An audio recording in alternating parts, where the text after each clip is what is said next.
I'm back inside now, standing by the back door, looking out the back door. Can y'all see it blowing? Look at the dark shrubs or trees or whatever in the back with the snow blowing across it. Maybe you can see it better now.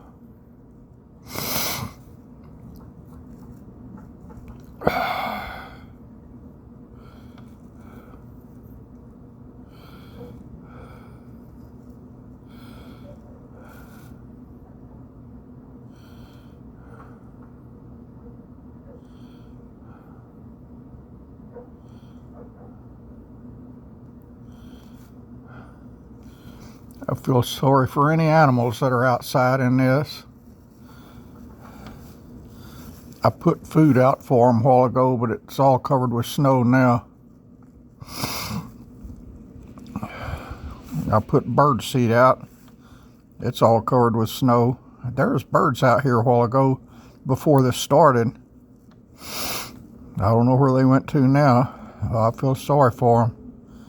I'd sure hate to be living out there in that stuff.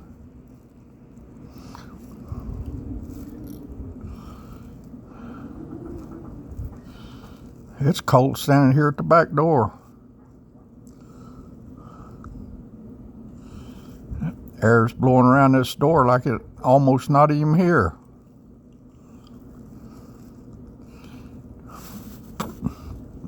I better back up a little and shut the big door. This is just the glass door, whatever you call it, screen door, without the screen. It's got a real door and then it's got this glass door, and we're looking through the glass door, and the wind's blowing around it like it's almost not here. My back is hurting, y'all. I can't stand anymore. Hope you enjoy the snow pictures.